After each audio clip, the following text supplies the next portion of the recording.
Hello and welcome to Uncomfortable Conversations, where we focus on topics that are uncomfortable. First, we focus on the issue, then we get into the facts, then we focus on the messaging. Today, we're going to be talking about abortion, specifically women's reproductive rights, the myths and misinformation surrounding termination of pregnancy, infant and maternal mortality, pre and postnatal care, and everything that leads up to the result of which is abortion. Growing up, I was taught life starts at conception, and that conception was fertilization. As a child, I was given horrific descriptions of what abortion did to what was described as a growing baby. I was shown horrifying images that were said to be examples of babies killed by abortion, though those have continuously been proven to be images of miscarriages and stillbirths used without permission, which you don't have to be a bereaved mother to find absolutely despicable. I was one of those children you see at anti-abortion protests believing I was making a difference and saving women from making a choice they would regret the rest of their life. I believed women were using abortion as birth control because they couldn't be responsible and that abortion was murder. I believed the horrifying propaganda that was given to me because it was by people I trusted. This core belief literally affected my decisions and worldview until I was in my very early 20s when I was beginning to ask the hard questions and wondering why the answers were different than what I had been taught. Due to some of these questions, my belief morphed into focusing solely on allowing abortion in cases of rape, incest, and the life of the mother as the only legitimate reasons, with a message that I actually continue to hear today from the well-intentioned. I don't like abortion and wouldn't get one, but I would support you getting it if you needed it. Misleading, twisted, and inaccurate beliefs reported uncritically cause real harm, emotionally, mentally, and physically. People deserve respect, beliefs don't. And I want to be very clear. Many of us were taught our beliefs were who we were, but you are not your beliefs. And just like we discussed in our cult mentality video or our messaging video, beliefs must be examined and questioned and given perspective through how they affect others and whether or not they're actually based in reflection of reality. The stated basis for a litany of anti-abortion bills over the last 20 years are that abortions kill babies who otherwise would have lived. If you listen to the testimonies or the statements from supporters, they talk about late-term abortions and invite the same few self-proclaimed abortion survivors to testify before legislators from the state to the national stage. So, what does the evidence say about these late-term abortions and live births?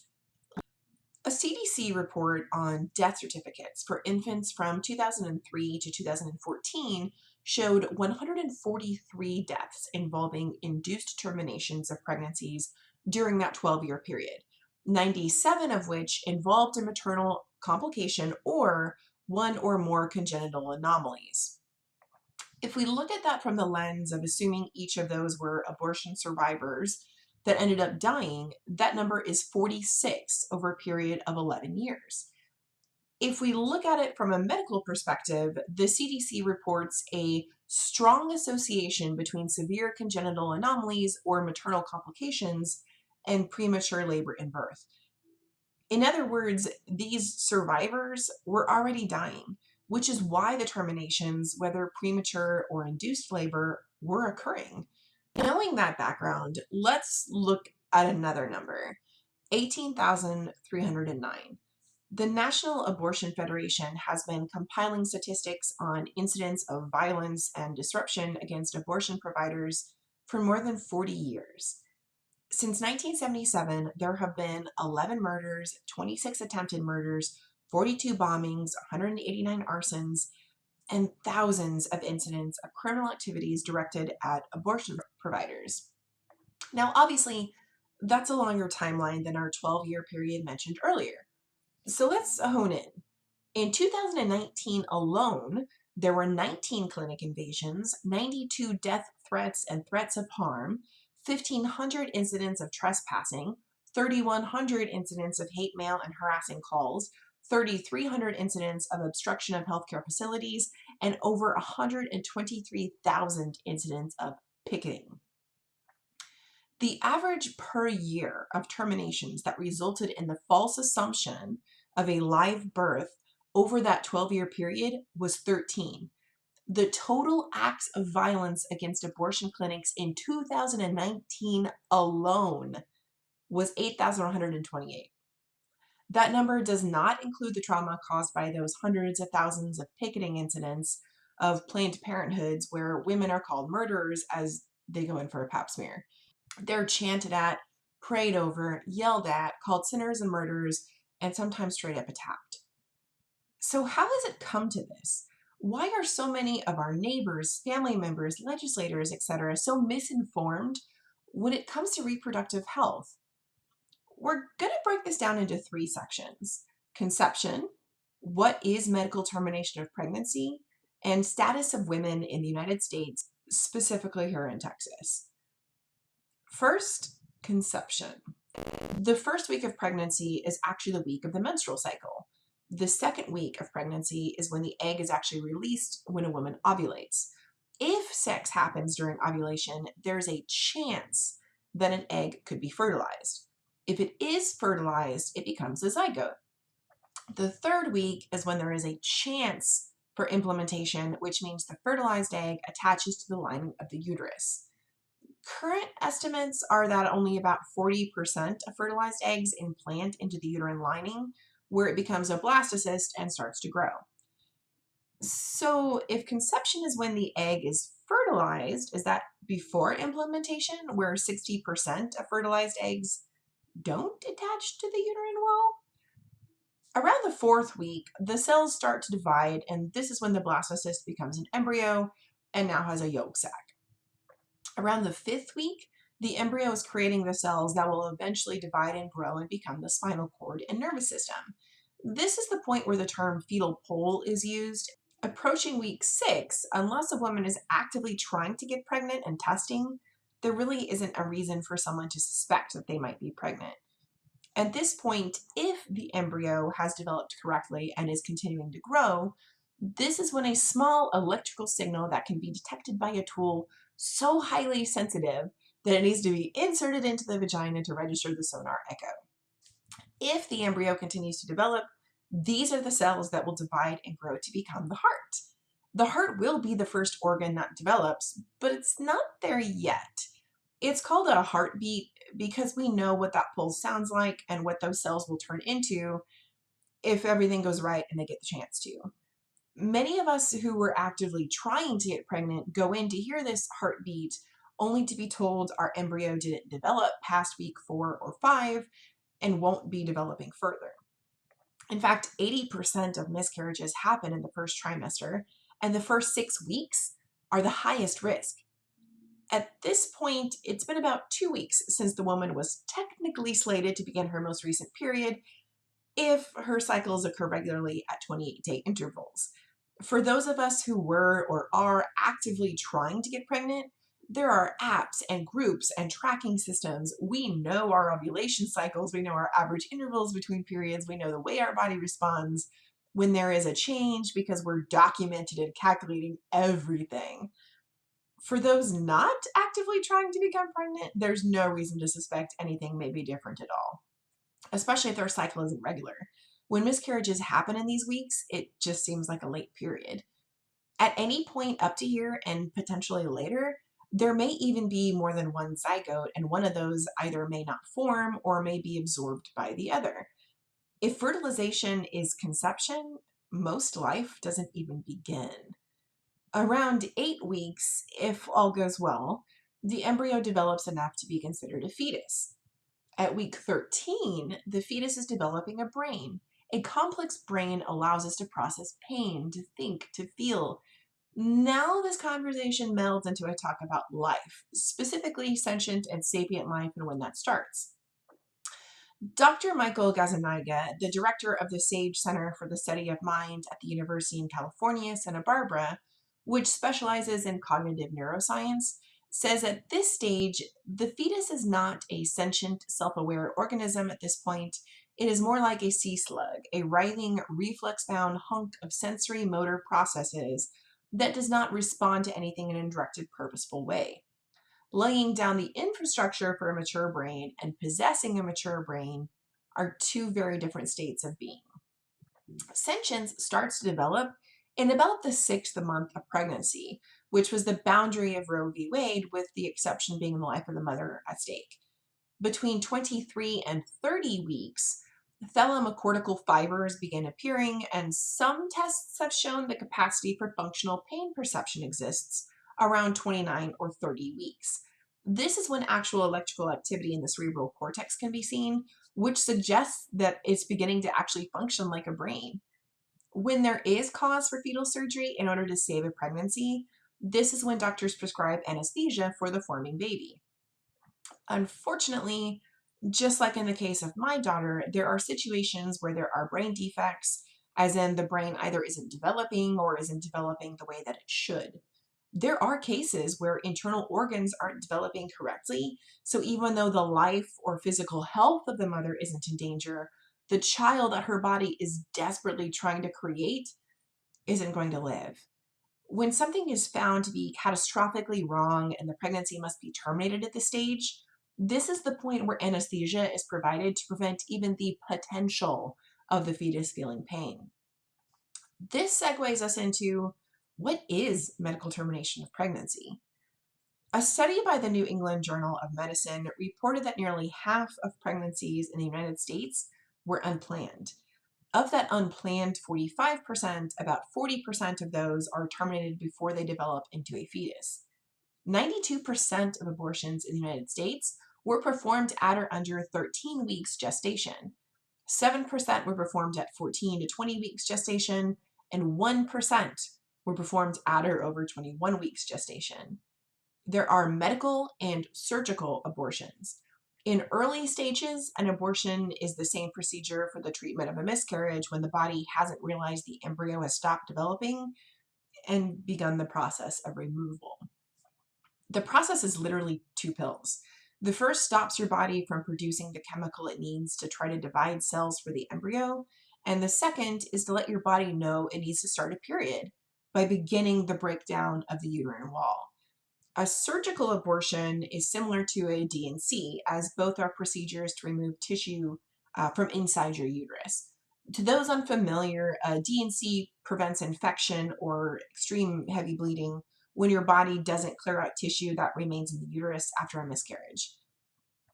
While a D&C takes about 10 minutes and is completely outpatient, surgical abortions take approximately 2 hours because of the anesthesia. The operation itself is only about 15 minutes and consists of a tiny tube inserted through the cervix that removes the tissue and placenta, ensuring the uterus is empty. For procedures taking place after 12 weeks, since the size of a fetus is different than the size of an embryo, the cervix is prepared differently so it can open wider. Every year, the number of abortions goes down due to not only advances in health and science, but access to care.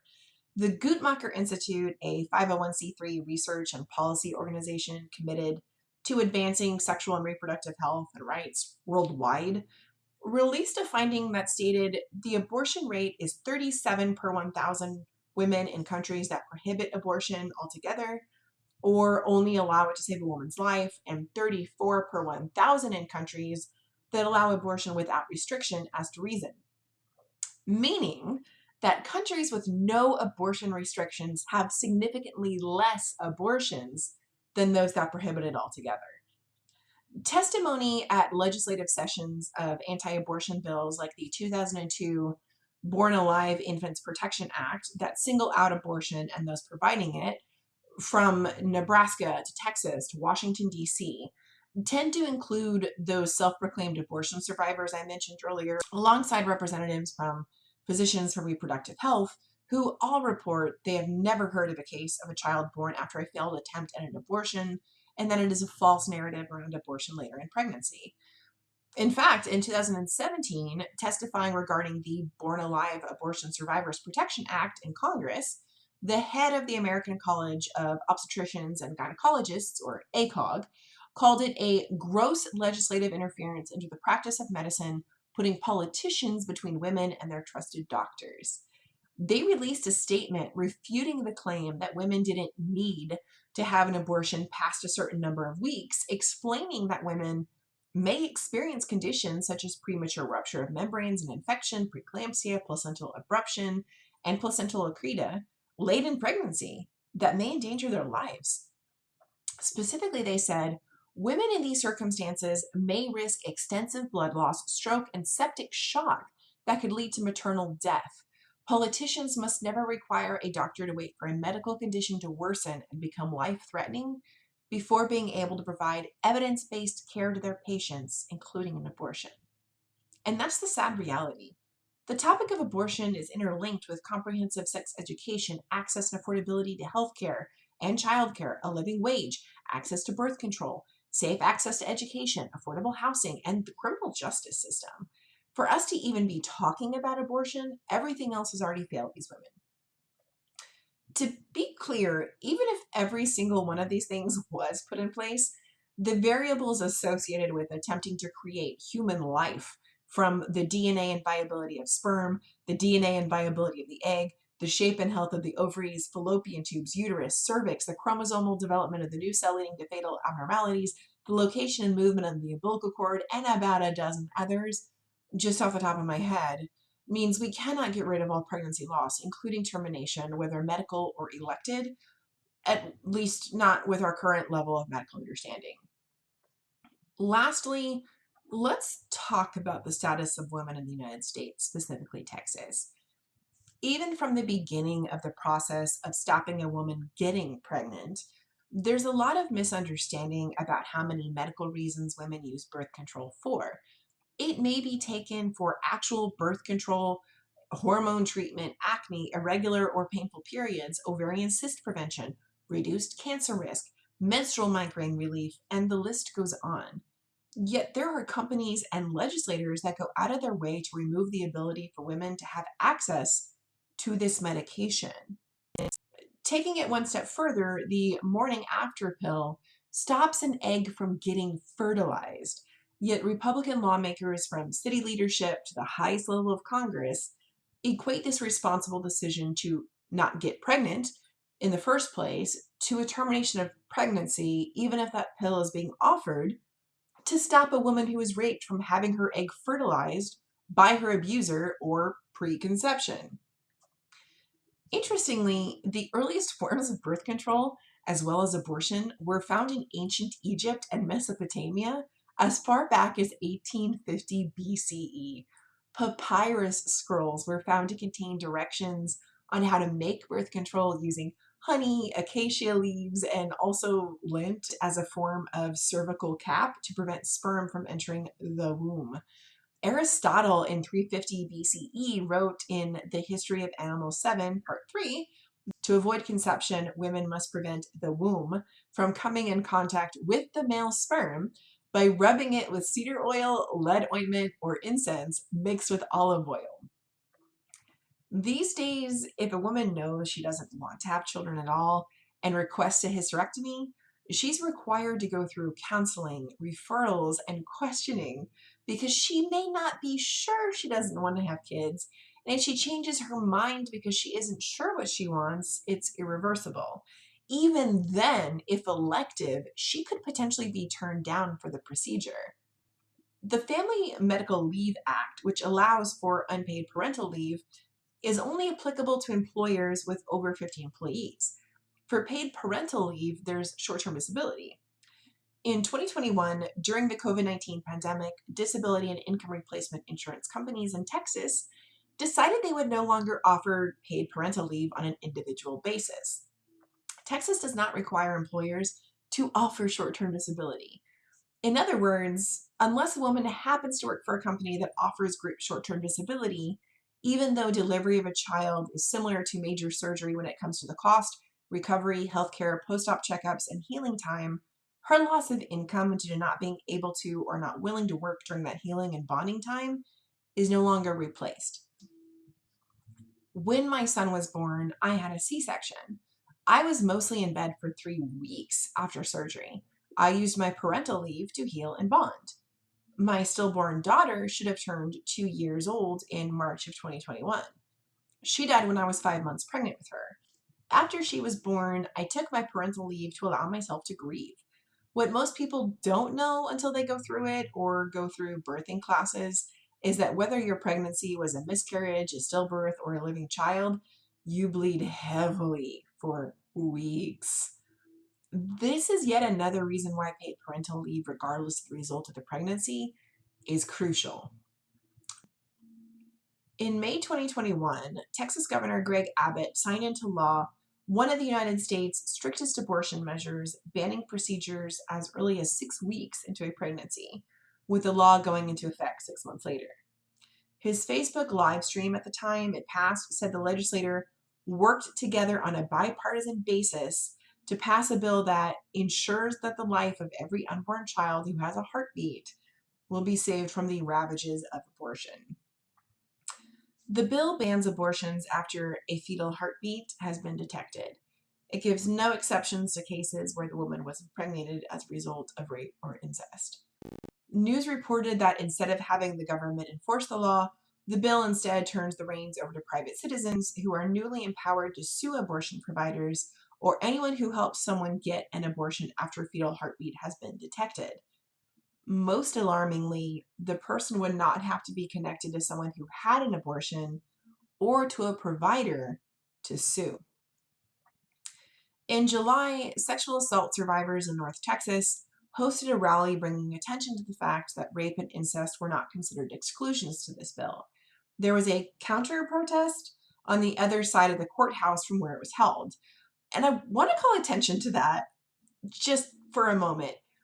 There were people that instead of being horrified that the victim of rape or incest would be forced at any age to put their body through the attempt to create their abuser's child in a state that would allow an abuser who is not likely to be in jail to have custody and not be held accountable for the costs of the pregnancy, the delivery, the childcare, the education, the trauma from having a mother who has to look into the face of her abuser or anything related to the reality of raising a child if the pregnancy survives to that point. When I tell people I don't know my story and why I started my nonprofit, I often get told how they volunteer with various pro-life organizations because of stories like mine. It starts a crucial conversation. Most people, aren't going to attack or insult a grieving mother. They're not going to tell me that I support killing babies because they literally just referenced my daughter dying. When someone tells you, I am pro-life, ask what that means to them. Depending on their answer, have the conversation, including questions like, do you support making sure that everyone has access to comprehensive sex education? Do you support making sure everyone has access to healthcare and childcare? Do you support making sure that everyone with a uterus has access to birth control? When someone asks you and says, do you believe in abortion? Pivot and say, do I believe that women should have to get abortions? No! Here's some things that we can implement to make sure that we can lower that number. The reality is that nobody wants abortion to have to exist. And as I mentioned earlier, the truth is that if we are at that point, everything else has failed. It is really, really important to be able to have this conversation. And I have been able to have this quite a bit since actually being very open and very vulnerable about my history of pregnancy loss and infant death. And you do not need to have a horrible history in order to talk about this topic. I had a somewhat productive conversation with one of the attendees of that aforementioned rally who tried to argue with me on the science of when life begins and told me to research it. I let her know that actually I have done extensive reading of the scientific literature which directly refutes her understanding, and my sources for medical studies and research weren't a secret. And it was in addition to being partnered with multiple labor and delivery departments through my own experiences of pregnancy loss and my nonprofit. She declined to provide her sources for where she found her research. Did our conversation change her mind? No. Neither did the first conversations with me when I was young. My hope is that it planted a seed, a question, just like it did with me all those years ago. When I talk about the proactive nature of lowering abortions, I mention having to go all the way to the beginning and have these proactive measures in place. Not a single person has ever argued against them. In fact, usually they try to tell me how much what they support improves those measures. While someone with a uterus can only get pregnant 1 day a month, someone who creates sperm can impregnate every single day. Sperm donors can stop unwanted pregnancies by using condoms, getting vasectomies, and advocating for male birth control, an option which is coming back to the forefront. Male birth control was actually 96% effective in study, but was stopped because men reported side effects that for women are a daily expectation of hormonal management, acne and mood swings. They didn't just adjust the amount of hormones, which for women is part and parcel of trying to find a birth control that works for our specific body. They stopped the entire study. The reality is that none of this started to protect the unborn. A pregnancy isn't a baby. For those of us who desperately wanted or want to be pregnant, we do speak in terms of our baby, even though from the very beginning we know it's not actually a baby yet. The reason is that for someone who is trying to be pregnant, this development is the promise of a baby, the hope of a baby. And all too often, that promise is broken and that hope is crushed. The blueprint doesn't develop into a baby, and the viability and the sentience never come to fruition. If you do read an article or talk to a person who makes claims about what science says about life, ask them for their source, then follow the information to the original source. Was it an OBGYN, a neuroscientist, a biologist? As for that heartbeat, a coma patient who has no brain activity still has a heartbeat. Does that make them still alive? Does that mean they can feel pain? A fetus that hasn't developed kidneys or only developed half of a brain has a heartbeat. Does that mean the mother should have to go through 9 months of mental and emotional torture for a pregnancy that isn't viable? The answer, including from hundreds of thousands of bereaved mothers like myself, is a resounding no, because access to abortion is healthcare.